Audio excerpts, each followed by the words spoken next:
Good morning, everyone. Good morning, everyone. Good morning, everyone. It's great to have the energy in the room. I'm so happy to have you all here this morning. My name is Dan Luckey, and it's my pleasure to be here as Director of Alumni Engagement and International Student Advisor. We warmly welcome all alumni and families of current students, grandparents, parents, and siblings who are here with us this weekend. Thanks so much for making the effort to be here. Today, we are privileged to learn more about a few of our many outstanding alumni. First, though, I'm pleased to introduce the members of our Alumni Council who are here on campus for their semi-annual meetings. Please stand, Alumni Council.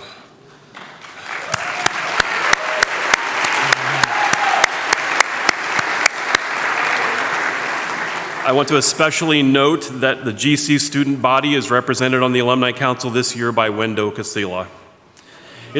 It's now my pleasure to ask Dr. Erica Albertine, Director of Athletics, to come to the stage. She is going to tell us more about the Champions of Character honors that are awarded each year.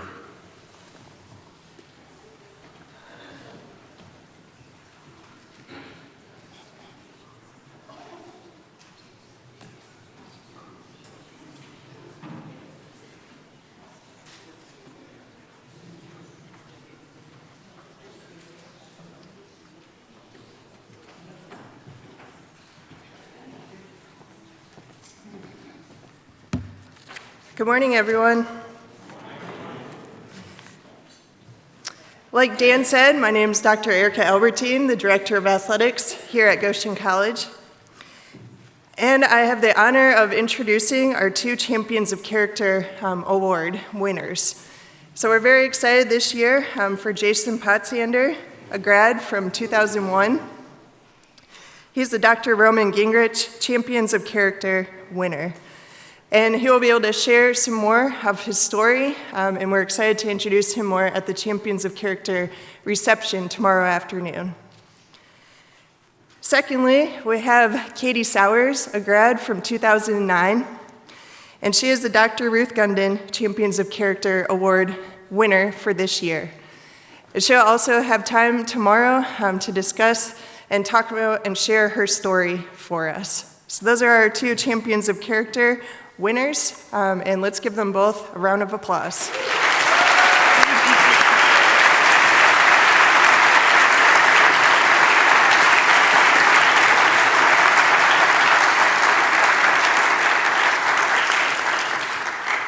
So as Erica said, you'll have an opportunity to hear more directly from them tomorrow, but I do want to tell you a little bit more about each of them. So Katie and Jason, if you could just come up here and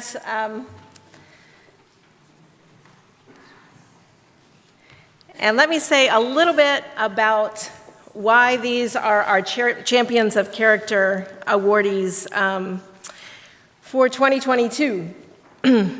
So Katie Sowers, class of 2009, has shaken the world of sport wherever she has been, earning repeated recognition for her character and her athletic accomplishments.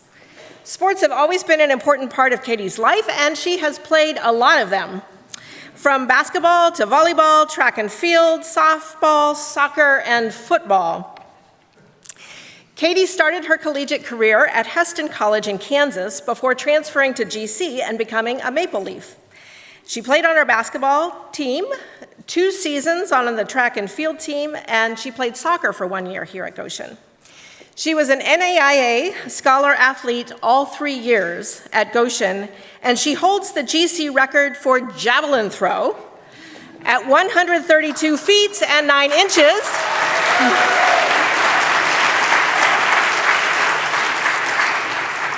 So y'all, I want you to beat that. Sorry, Katie, but there's your standard to beat. After graduating from Goshen with a degree in physical education, Katie played professional football for 8 years for the West Michigan Mayhem and the Kansas City Titans.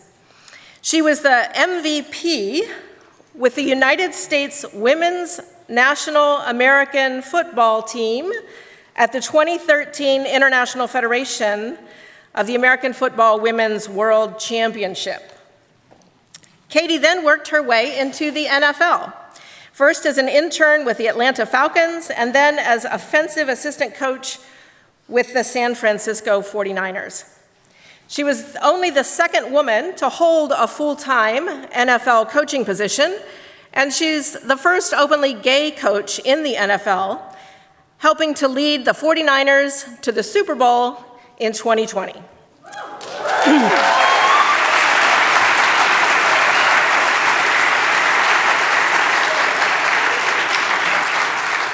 Katie now serves full-time as the Director of Athletic Strategic Initiatives at Ottawa University in Kansas. She's listed as one of the 100 most influential women in sport by Sport 360 and has been featured in numerous publications and magazines. So congratulations, Katie.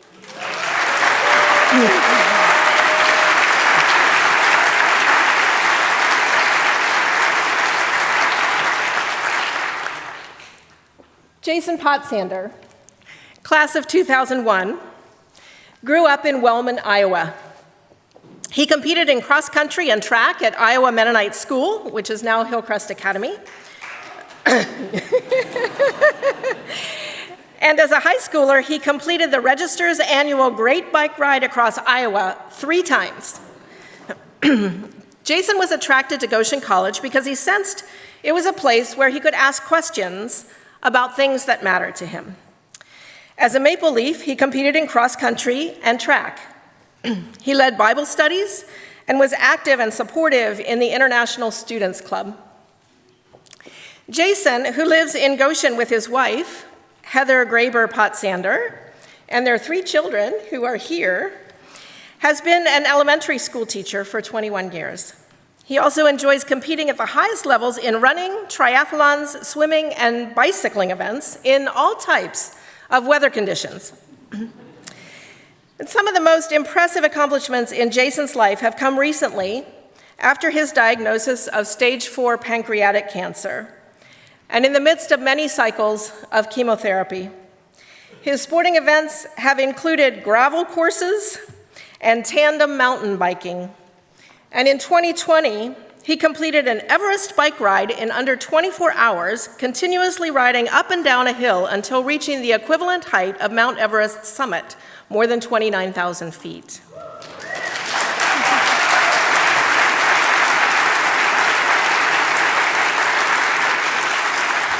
And he told me this morning that this weekend he's taking his kids up to Michigan. They're also cycling competitors, and they'll be competing in an elite Michigan cycling event for people their age. Yeah. In 2020, the Goshen College Cross Country Heart Award was renamed the Jason Potsander Character Award to honor his legacy as a Maple Leaf. Congratulations, Jason.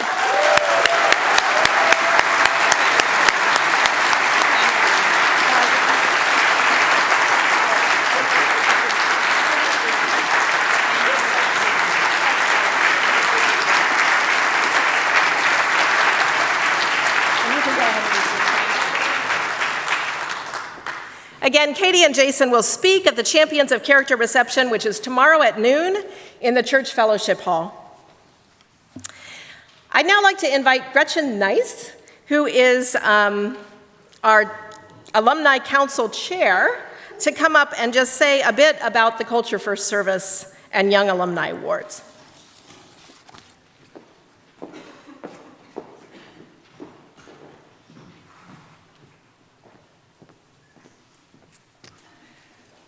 So yesterday at our Alumni Council meetings, I learned that there are over 20,000 Goshen College alumni that are living today. I'd never thought about that number before. I don't know why, but I thought that was a really interesting number to think about. It's maybe small compared to the population of the world, but it's pretty big when you think about 20,000 people going out in the world and affecting their communities. In 1989, the Alumni Council created the Culture for Service Award to recognize 2 of those 20,000 alums every year for contributions they've made in their communities through either personal or professional endeavors. And then in 2004, the Alumni Council created the Young Alumni Servant Leadership Award to recognize young alumni, which is defined as someone in their first 15 years after graduation, who is also living out the Culture for Service motto in their community and having an impact through their career or volunteer activities. So as a member of the Alumni Council, I'm honored to be a part of the selection process for these awards, and I'm also honored to be here today and meet these people and see these representatives of the 20,000 of us who call ourselves Goshen College alumni.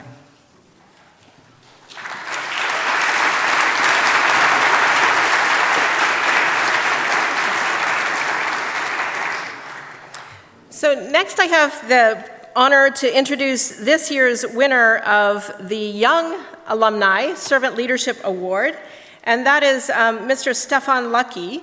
Stefon is a teacher in Michigan, and today he is teaching and was unable to get away from his classroom to join us, but he sent us a video that you will see momentarily. But let me tell you a little bit about him. Stefon Luckey, class of 2015, is a 7th grade teacher at Cassopolis Middle School, and he's also the varsity girls basketball coach at Cassopolis High School. He sets an example every day of what it means to show respect to all people, regardless of background or worldview. Stefon's love of basketball is what led him to Goshen College and later led him around the world. And I see our basketball coach, Kyle Capps. I think you played with Stefon. At Goshen College, Stefon particularly enjoyed the welcoming nature of the community and the professors who supported him. He earned his degree in physical education. Before becoming a teacher, Stefon was a personal trainer in Vietnam and played, coached, and mentored in Australia. The skills and experiences Stefon gained during his international work continue to serve him in his current work with youth, offering a deep appreciation for the diverse backgrounds that he encounters from his students and players. Stefon was recently elected as a city council member on the Cassopolis, Michigan Village Council, where he lives, and he continues to work there at developing opportunities with a special focus on the children in his community. So our congratulations to Stefon, and here are his words to us this morning. How we doing, Goshen students and alumni? This is Stefon Luckey speaking from Cassopolis, Michigan, class of 2015. I'm here to receive the Goshen College Young Alumni Servant Leader Award. There's a long list of people I would like to thank, but I won't do that right now. I'll save that for a later date, just so I don't forget anybody. But I would like to thank God, because without him, none of this would be possible. This video won't be too long. I won't take up too much of your time. And thank you to Goshen College for letting me send in a video. I'm fairly new to my job. I don't have many personal days to just spread around. So thank you again for that. Talk a little bit about Goshen College and being a servant leader and how it's impacted my life. At Goshen, I was only there for 3 years of my college career. Each year, I was presented with something that would require me to be a servant. Naturally, I was a leader, being a point guard. So the servant part, I wasn't too fond of. I was always worried about myself. My Coach Young, he would definitely instill in me that it's not about me. Some of you may know I was, a little bit trying to be Showtime and this and that. Just worried about myself and worried about my hype and, et cetera, et cetera. So moving on in my career, I ended up playing semi-pro ball. I ended up going to Vietnam. I ended up playing pro ball in Australia. And eventually, I was not able to play anymore due to an injury. And that's when I figured out that it wasn't about me, and everything that I went through at Goshen of being a servant and not just a leader would have to transition into the real world and the occupations I have today. I'm currently giving back as a varsity basketball coach. I'm currently a 7th grade teacher here at Cassopolis, Michigan. These are all serving others, serve the community. I work for the Village Council here in Cassopolis. And I think the one thing that I used to not be a servant and only be a leader necessarily was taken away from me, and it actually taught me and then made me look back on my time at GC and appreciate it a little bit more from what they were trying to instill in us basketball-wise, on and off the court, in the classroom.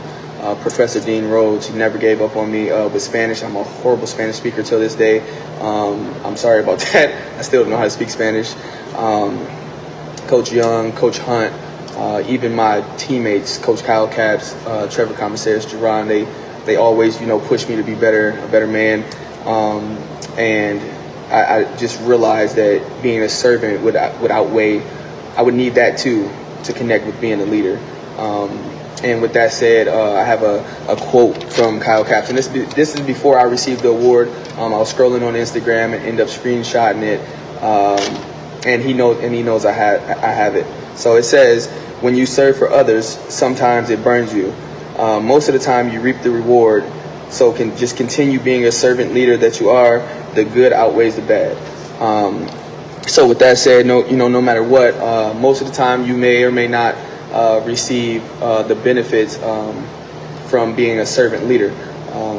You don't necessarily need to search for a benefit, but once you do that and once you really wholeheartedly become a servant leader and you join those both together, good things happen. And now I'm in the position I am today to help others, to help the youth in Cassopolis and everywhere else that I might touch down at.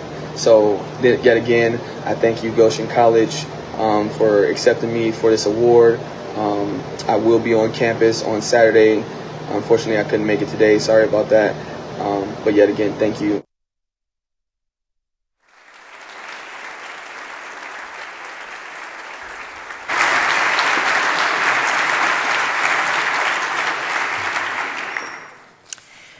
And now it's time to recognize our two Culture for Service award winners. And the first of those is Dr. Dan Miller. Dan, why don't you come up and stand with me as I introduce you and then make your remarks.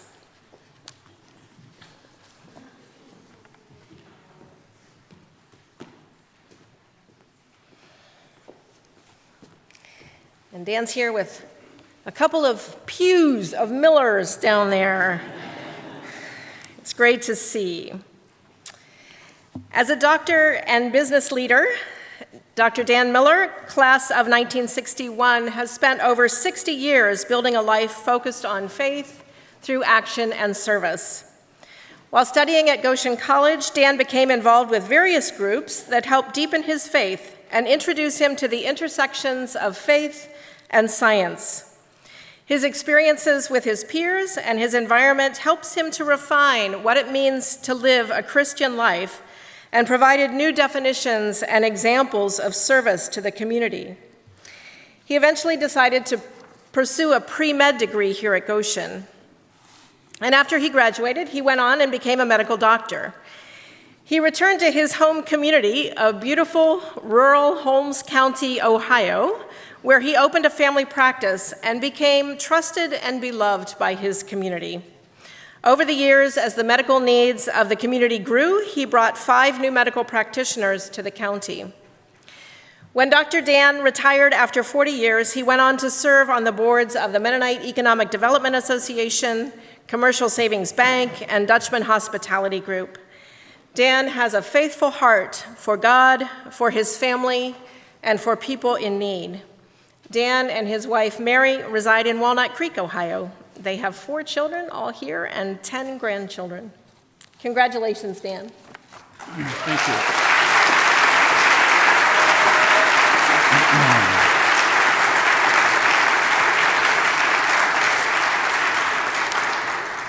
Thank you, Becky, and good morning.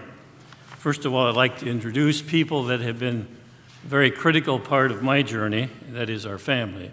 Mary, my wife of 61 years, and our children, Cindy, Bart, married to Margaret, Eric, married to Jody, and Heidi, married to Merle. They're all here this morning and have been a very important part of my life. I'd also like to recognize Bob and Sue Miller.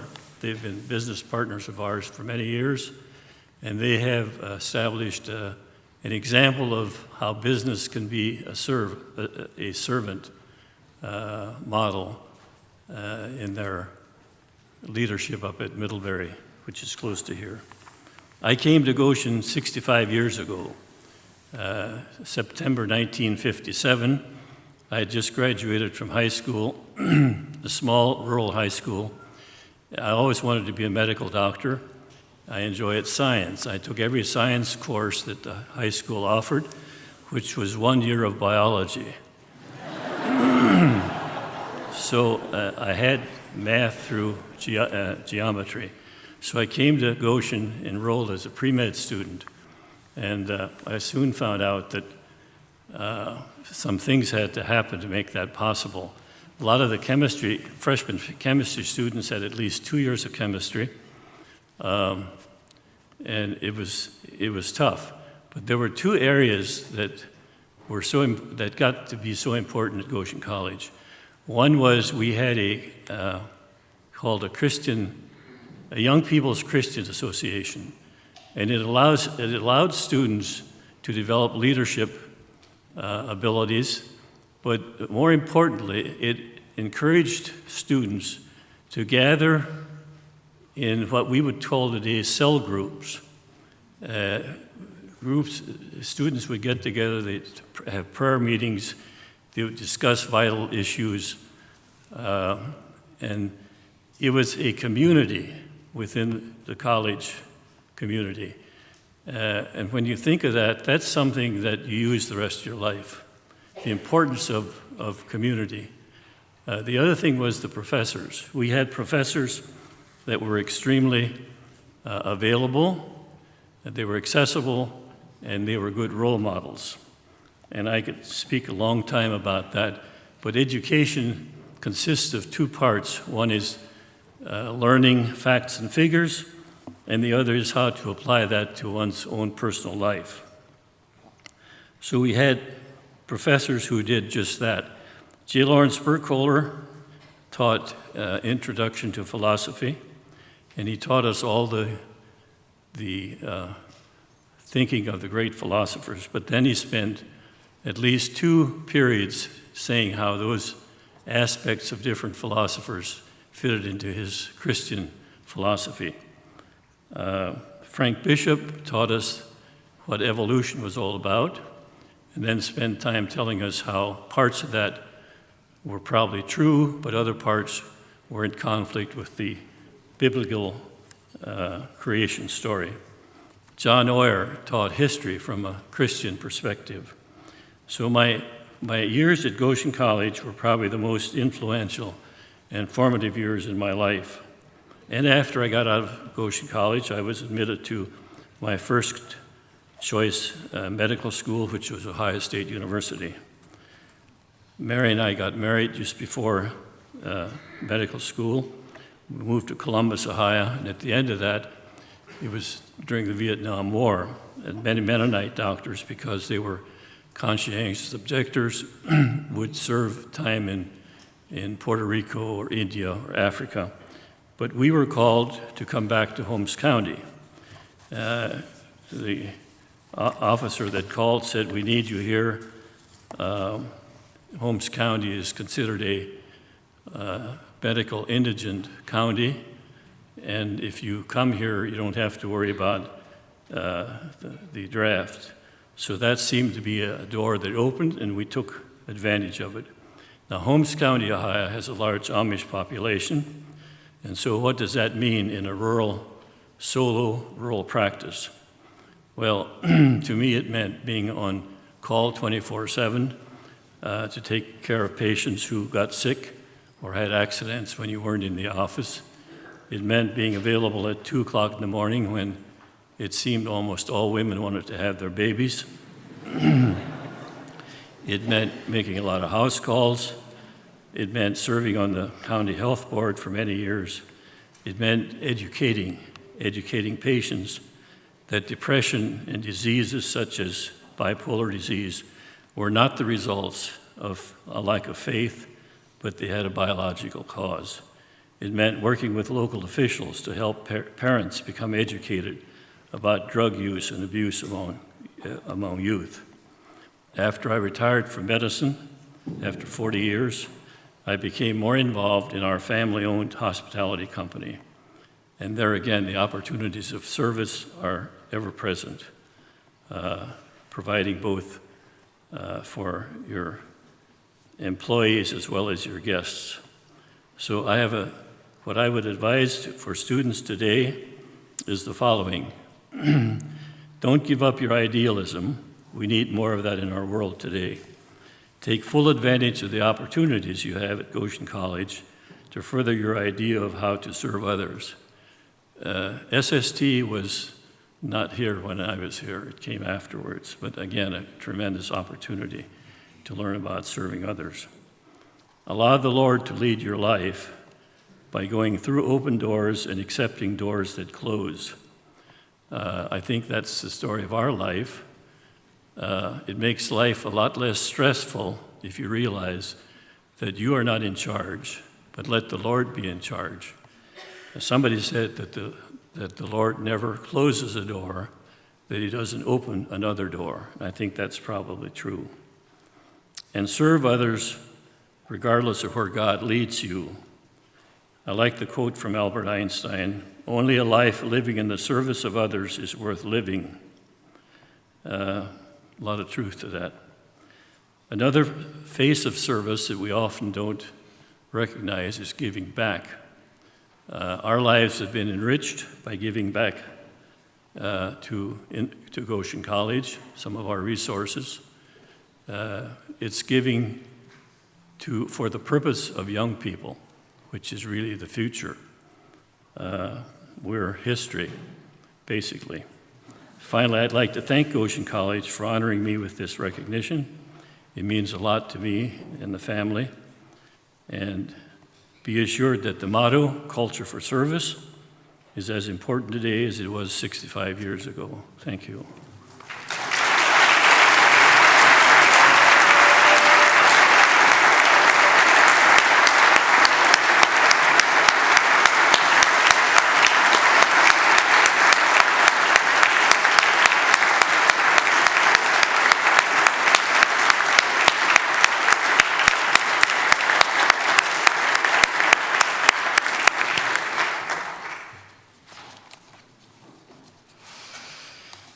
Thank you, Dan. Our second award winner this fall is Evelyn Dueck. Why don't you come on up, and I'll tell you a little bit about Evelyn.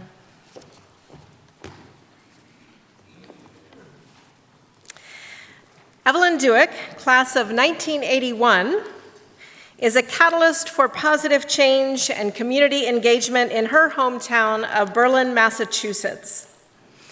Evelyn knows how to bring people together around a common purpose. She brought about the transformation of two neglected historic buildings, turning them into vibrant community centers. One of her projects was 19 Carter, a renovated Methodist church that created a space where people of all generations and viewpoints can connect over music, art, food, and shared conversations. Evelyn raised the capital funds for the project, led the restoration team, and recruited hundreds of volunteers. To this day, Evelyn trains, schedules, and manages over 300 volunteers in her community. In addition to 19 Carter, Evelyn also transformed the 1870 Town Hall building into a venue for programs, social events, gatherings, and arts. Janet Woodward, a volunteer who recommended Evelyn for the award, said, "Evie trusts in connections between people and throughout the world that go beyond the tangible and temporal, which gives her a relaxed and happy approach to her life and work." Evelyn continues to live in Berlin, where she and her late husband, Don, raised their 2 adult daughters. Congratulations, Evelyn.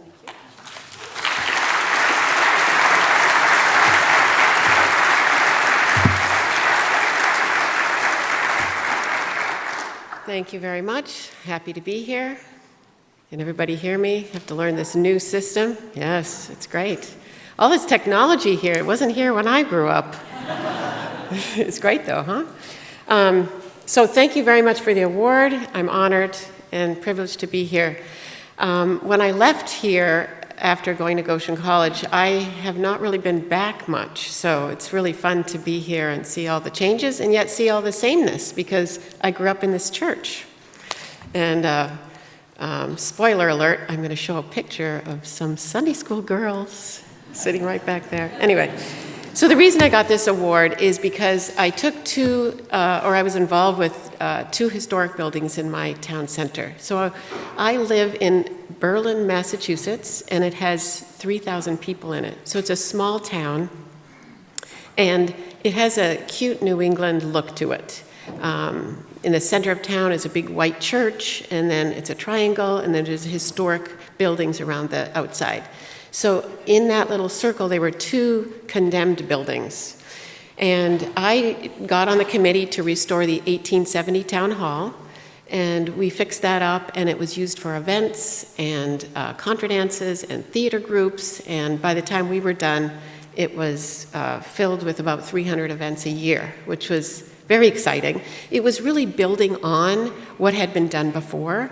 So I like to think of our life and the work of my work anyway as, life comes and goes. So the building was built in 1870 and it was a thriving center, and then it sort of declined, and then I was on the upsurge again. So I sort of built on what had been done previously. The building I really am excited about, of course I'm excited about that one, not that I'm going to play favorites on buildings, but I'm going to tell you more about 19 Carter, which is the Old Methodist Church, they called it, because it was built in 1887, and it was across the common from the 1870 town hall. And I think the theme of when I think about my work in Berlin has been creating conditions for connecting. And that's a tagline we actually came up with because we were trying to figure out how to talk about this space.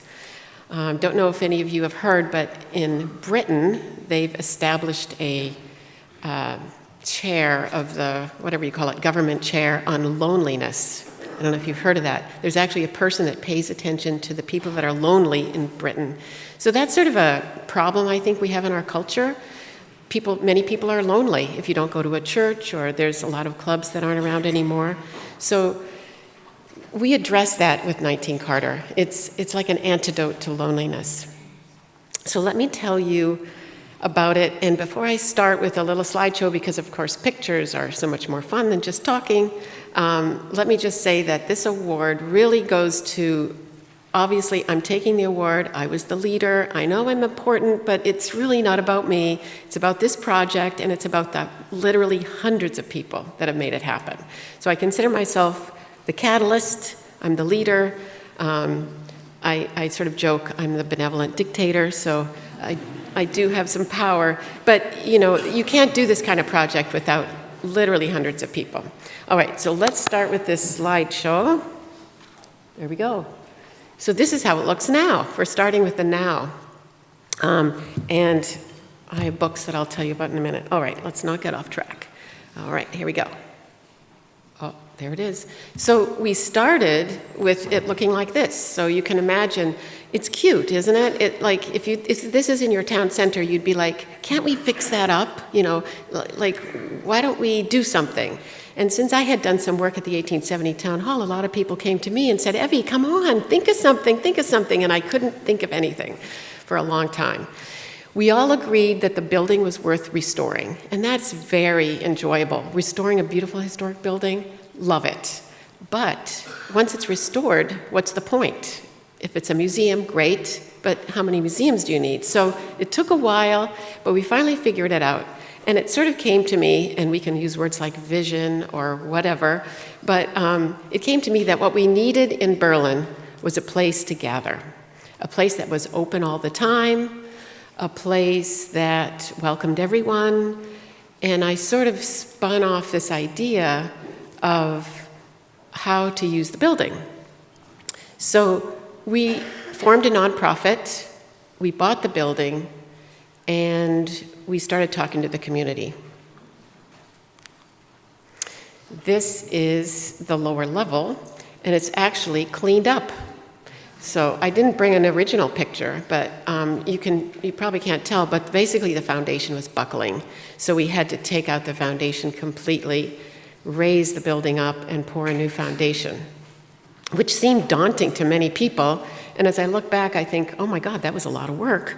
But at the time, I looked at each sort of problem that we came up with or issue, and I said, okay, how much does that cost, or what would it take to do that? And I had many people help me.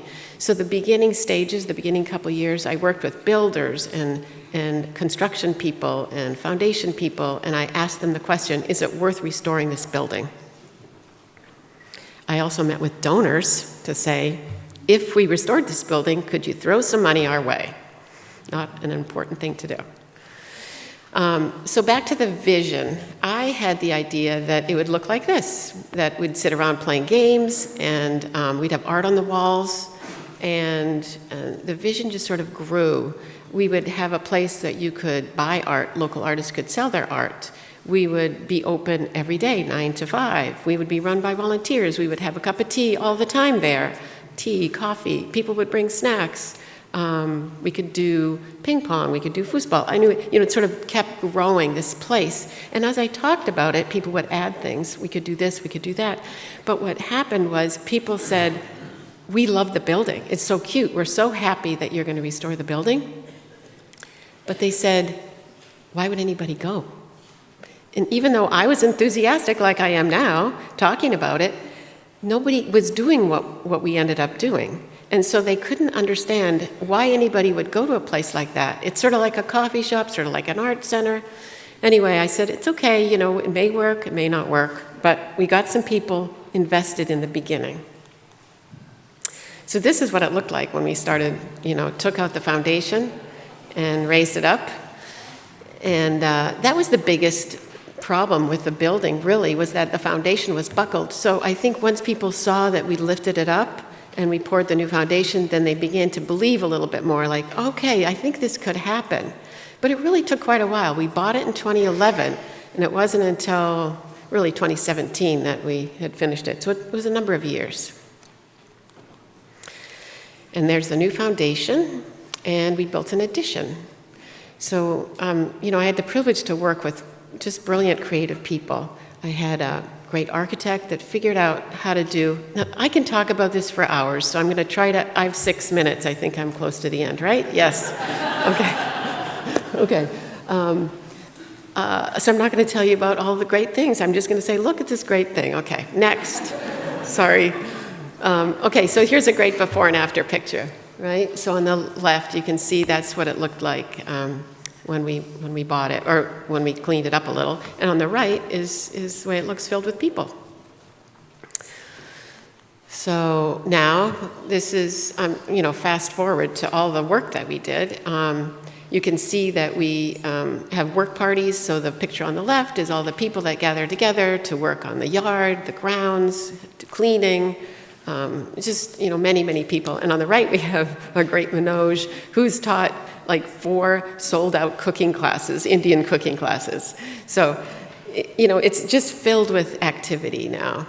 On the left, you see we have a space for toddlers downstairs. We have a foosball table. We have a ping pong table. There's 2 levels. I can keep talking forever. Okay, this is the front of the building.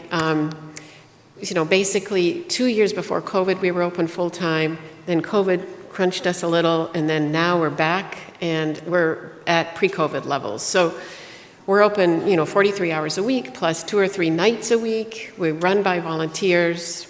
About 50 volunteers run it. That little, I'll just tell you, see that mailbox in the front? Isn't that cute? So that is actually a custom mailbox, and I don't even know if you can see it. It's got underneath, holding it up, is a shape of a violin, and I play violin. So the guy that built this for us, which you can see is a copy of the building, did the violin, and he surprised me with the installation, and he said, "That's you holding up the building." Isn't that adorable? And he is not that way, so I just about cried when he gave it to me. So So fun, we're open. Okay, let's keep going here. We got to get out of here. Okay, so lots of music. We formed a Carter Street band. I actually play violin, as you know, fiddle. So we formed this band that did a lot of concerts. And on the right, more musicians. Lots of music, lots of activity. Very beautiful. Keep talking. Improv, comedy. Can't have enough comedy. So, whatever people come in and they say, this is so cool, can we do an improv night? And I'm like, yes, of course. And so this group formed. So it's a whole improv comedy troupe. They rehearse there every week, and they do sold-out performances several times a year. It's like a magnet. It's very cool, I have to say. You got to come see it.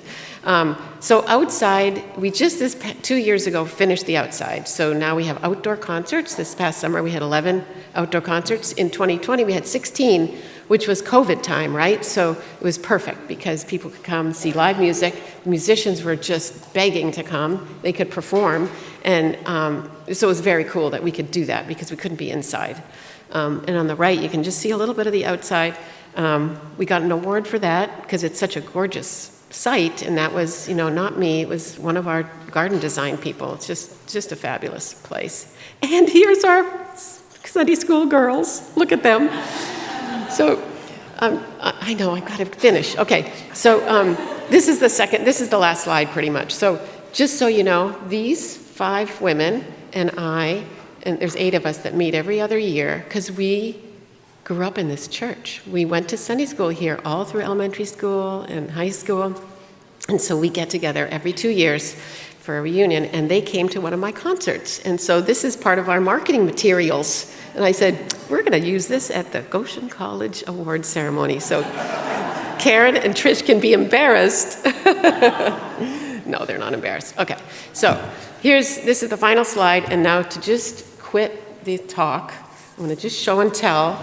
So as you can imagine, I hope I expressed how fabulous this place is, and also that it's not me, it's my team and hundreds of others. I just had the idea. So lots of people come and say, we want to do this in our community, because it really has alleviated loneliness and made a place to connect, creating conditions to connect. So I created this workbook. So I go and consult with lots of towns around New England. It helps them know the nuts and bolts of how to raise money, how to do marketing, how to run a project. And then this is hot off the press, 216 beautiful pictures of the renovation. So if any of you are interested in details, which I skipped over, about how we actually renovated this beautiful space, it's in this book, and I'll have it at the reception. So thank you very much for listening. Sorry it took so long.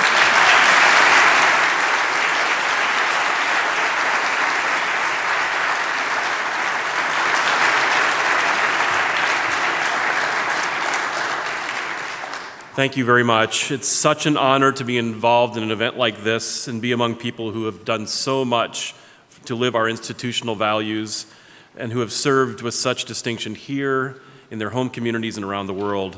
You're all invited to a reception in their honor immediately following the convocation in the fellowship halls. I would be remiss if I did not welcome our guest, alumni American Sign Language interpreter. Joining us from Indianapolis in the class of 2021, this is Elsie Koop-Lichty.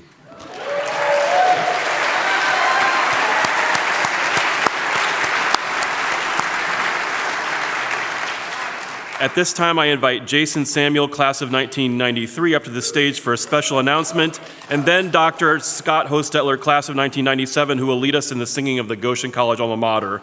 The words can be found in the back of your program.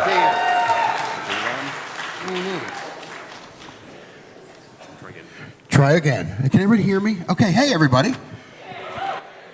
I love homecoming weekend. So think about this. Goshen College has been around since 1894. And over that time, we've had countless unofficial mascots that have come and gone. Well, we finally got it right. So today, we're going to introduce the first official, physical Goshen College mascot. We're still going to be the Maple Leafs. We'll always be the Maple Leafs. But we wanted some kind of physical presence that wouldn't blow away in the wind. Okay? So as many of you know, we did a search. We talked to the alumni, we talked to the students, we talked to those constituents and part of the Goshen College community, and I think we came up with an awesome representation with the black squirrel. And then, we had to choose the name, right? And I think the black squirrel is great, and this name was far and away the number one choice in all the groups that we surveyed. So we feel great about that too. So right now I'm excited to introduce this mascot. And the great thing about it is it's going to foster that community that we want, right? That energy and the pride in being part of Goshen College, whether you're a current student, an alumni, or just part of the greater college family. So now, the moment you've all been waiting for, okay? I need a drum roll, though. Please welcome Dan the Squirrel Man. Yes, Dan.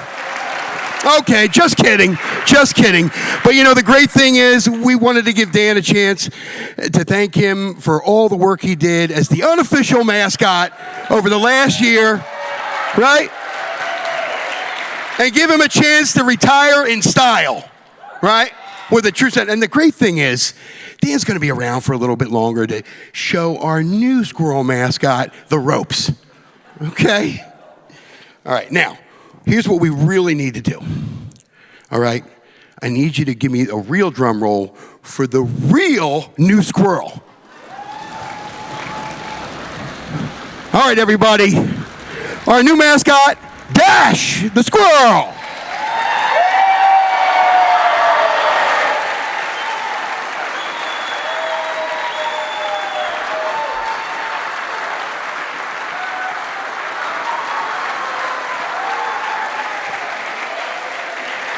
It's small but mighty, clever and quick and strong, just like Goshen College. And I'd also like to introduce Lauren Ford, the Squirrel Whisperer.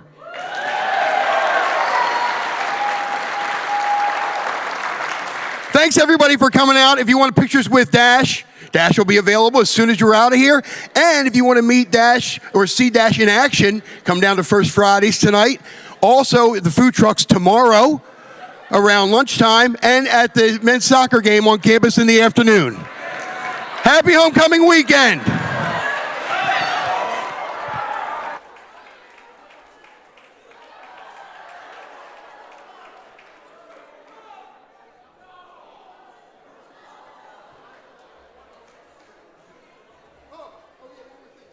Up here.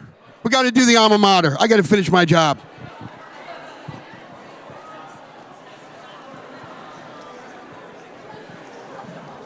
Sorry. Thank you. No, it's good.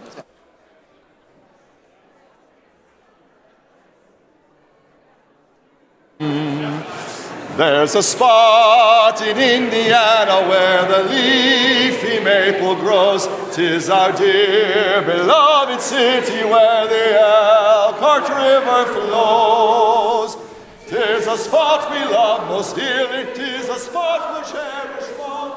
After you and sang and faded, and the world has heard our song. Goshen College.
you in there, Dan? Can I get in there? Can I get in there?